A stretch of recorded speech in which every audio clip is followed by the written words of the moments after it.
Hey everybody, I'm Red Gigachad and welcome back to Combat Clarification Grappler Baki Techniques Explained. Today we're going to be taking a look at the legendary Guise technique, known more commonly as dress, the signature technique of Yuichiro Hanma, and one so powerful that, despite being a high-level judoka, it was the only one he ever needed.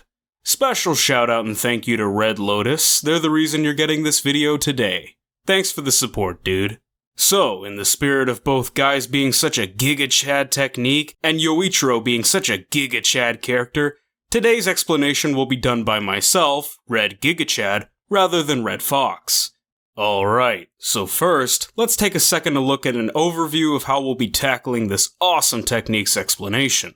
First, I'll go over how this cool technique likely came to be and what potential inspirations the amazingly creative and talented mind of Itagaki took into making it, and then I'll talk about the totally killer side effects of the technique. Alright, let's do this, guys. Cue the intro.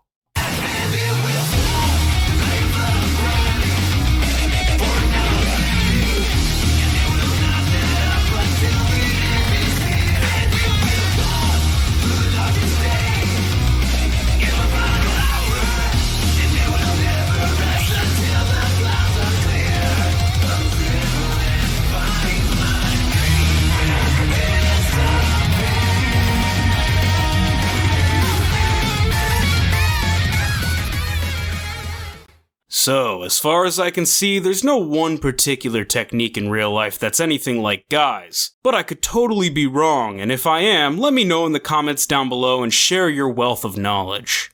That said, while Guise as a singular technique isn't similar to any other one singular technique in real life, Guise is basically a combination of any and all possible judo techniques. Foot sweeps, grabs, throws, drops, general kazushi or unbalancing techniques, and even rarer techniques like kata guruma, all in the effort to continue momentum and build up centrifugal force.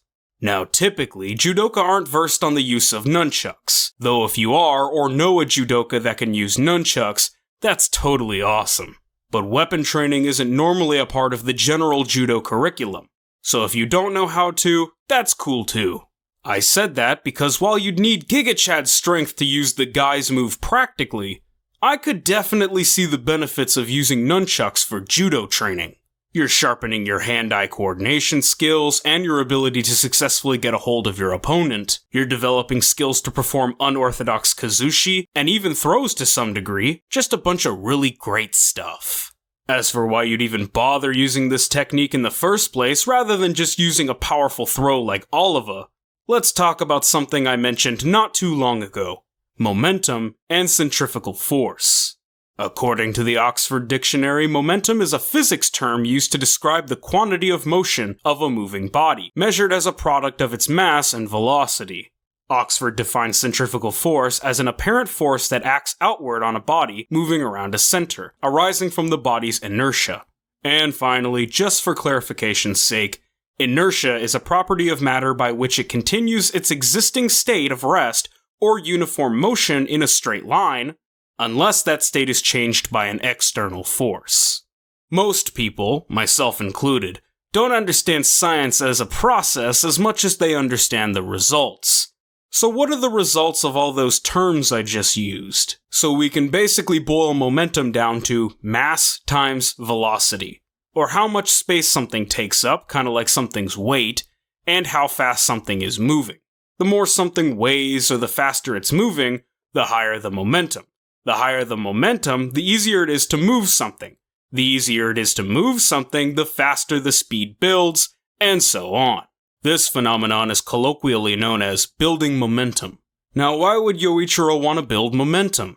Well, because an object in motion needs to be acted on by a strong enough force to stop it. And if high momentum means it's easy to move or sustain movement for an object, it also means it becomes difficult to stop said object. An object with high momentum requires a greater amount of force to bring an object to a halt. Like, say, slamming on the brakes of your cars to come to an immediate stop against the momentum of your vehicle, which would carry you forward if you only lightly braked. That means when Yuichiro uses the ground to stop his enemies from moving, the ground is going to exert a lot more counterforce to stop them from moving. which equates to them being blown into paste when slammed into the ground. So that's all well and good, but what about centrifugal force? Well, you guys ever play tetherball? You know, the game with the ball and the rope tying to the pole? Yeah, I used to play it all the time in primary school, and you know what my favorite thing to do was? Smack the ball as hard as I could and watch it fly around the pole at blitzing speeds. That's centrifugal force. The formula for centrifugal force is mass times velocity squared divided by radius. So mass is just your weight pretty much. Your velocity is actually squared because it's a measure of acceleration, since we need to know how fast the object in motion is speeding up, since, by virtue of moving in a circle, the direction it's moving forward is constantly changing.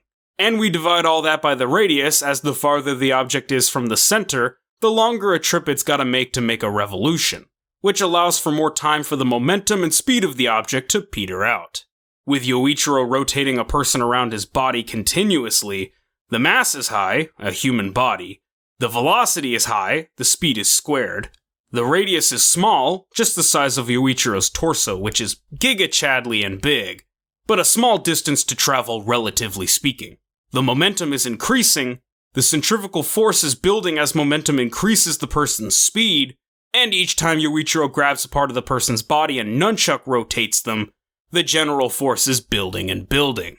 The end result is a totally massive explosion of force in a combination of the force the ground exerts to stop the momentum of the person's body, as well as all the massively built-up centrifugal force from continued rotation. Now that's an incredibly effective way to build up insane amounts of force incredibly fast, but the impact isn't the only thing to worry about, as Itagaki illustrated.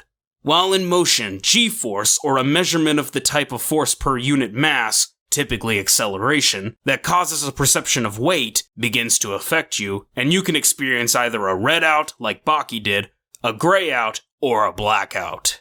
A red out, what Baki experiences, is when all the blood in your body is forced into your upper body and head by G-force, causing hemorrhaging out of the eyes, nose, ears, and mouth, your senses being negatively affected by said hemorrhaging, with your only being able to see red during a red out due to your blood-filled eyelids, upper eyelids or lower lids depending on the direction you're being pulled, covering your eyes, and causing potential retinal damage and hemorrhagic stroke.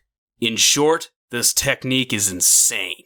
Before even being slammed, you could bleed out, be deprived of your senses, you could go blind, you could even suffer from a stroke and just straight up die. And that's just if you're being swung by your foot. If you're being swung from your upper body, you'll experience a gray out or a blackout. If swung from the upper body, the blood instead flows to the feet and legs, away from the head. When that happens, hypoxia sets in, which means your brain isn't getting enough oxygen, which is transferred to your brain via your blood.